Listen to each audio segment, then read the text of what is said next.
this was a really fun episode because I learned a lot about a band that I thought I kind of knew. Yeah. But I really didn't have a real true premise of the band. So this was cool. I learned a lot. And my initial 4, only, let's see, only 2 songs stayed from my initial 4. Wow. What were the other 2? The other 2 were Close to Me and Fascination Street. Close to Me, I'm surprised didn't. Close to Me was close. It's number I 6, love that song. I do like that song too. And Just Like Heaven, I thought would get a nod, but It was there. That would have been number 5. Yeah, right just there like, for me too. that was 10 for me. There's a song from that new album, I Can Never Say Goodbye. Yeah. Yeah, dude.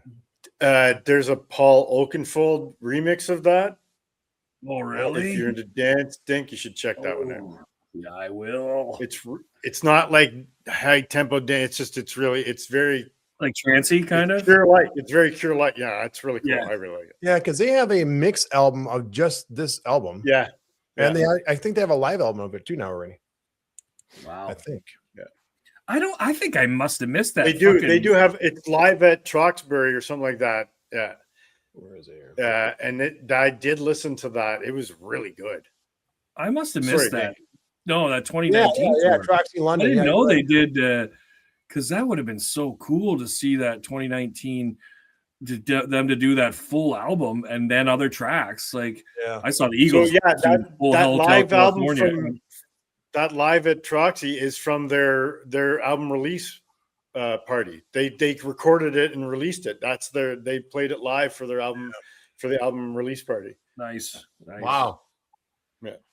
Yeah, Paul Oakenfold's Yeah. got, Orbital's got a mix of End Song on there. That's cool. Oh, wow. That's on the Mixes of a Lost World. Forgot about Orbital. Oh, Yeah. I forgot about Earl. Yeah. Blast from the Past there. right. No, Yeah, I also the Walk is close for me. That's older Cure too. number 5 for me, I had From the Edge of a Deep Green Sea. Yeah, I had that at 12. I have Trust, also from Wish. And I had Primary on there twice, but I actually like the version that came out in the Faith Deluxe edition. It's an outtake of Primary. It's a little more raw. It's so good. If you haven't heard that, check it out because it's on the Faith Deluxe edition of the album. It's just like it's a little more raw. I like it because Primary, I think the regular version off of Faith was, it was 10 for me, and then the Primary, the studio outtake was 7. Yeah, no 6. Very good. I did find a new song, and I found it by way of a quote that Robert Smith says, my favorite song that I've ever written is Faith from 1981. It's his proudest achievement, calling it cannot be topped. And that made number 7. That's a good song. That for me, it's let's see here, dude. That's 4. Bassline and groaning were my notes. That was 14 for me. It's not in my. It's 21 for me. Which is interesting because normally I don't keep a list now of songs I just get rid of. I just kind of get rid of it off my notes. But for this one, I did, and so did Punk. I did too. So I'm hot, and One More Time from Kiss Me, Kiss Me, Kiss Me. I love those songs. I have so much live stuff on here. There's Shock. Yeah, I don't even have. There's one that's live in Detroit. The entire album, it's fantastic. The version of From the Edge of the Deep Green Sea is fucking amazing. Well, because they got how many live albums? They got like what 10 live albums, right? And they're all fucking awesome. Let's Go to Bed is another older song I had on my list. Oh, I have a note on that. I have no exclamation point. Exclamation point. That's great. Can you see all these little no's? Just No, highlighted. Baseline. No. That's great. We didn't touch on it. Lowell Tolhurst, who was the drummer and then the keyboardist, and Chris, you kind of skimmed over it a little bit when you said he performed on. That was his last song he was on one of your songs. Yeah, he wrote but didn't perform on the album. Yeah, I'm sure you saw it and you guys researched how he left the band. Well, I think he was forced out of the band because of his problems, right? Yeah, I think it was. And then sued the band. Yeah, what I heard, he was fired. Yeah, He was fired, right? He sued Robert and the rest. Well, he sued the band, but he sued Robert. Robert owns it. And lost, and was forced to pay Robert Smith's legal bills. Illegal fees, And then they reconciled years later, and Smith reimbursed him with the legal bills and all the royalties that he sued him for.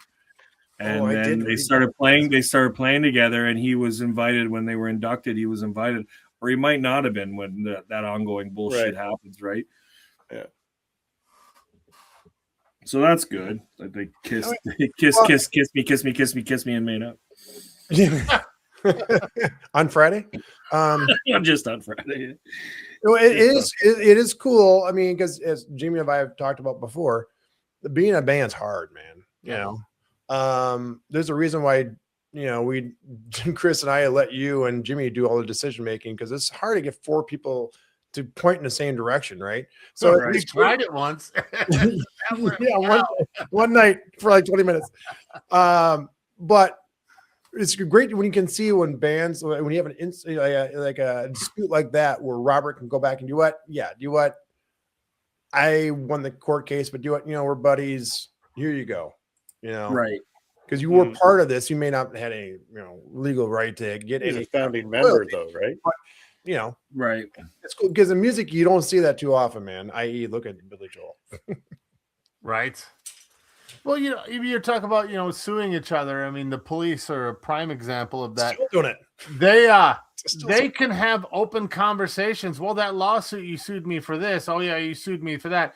It's just part of the process to them. It almost is, right? Like they say all the time. All three of them say, and they did obviously when they did the 2009 comeback tour or whatever, the reunion tour or whatever. Right? But they say all the time, we're best of friends, but we can't be in a band together.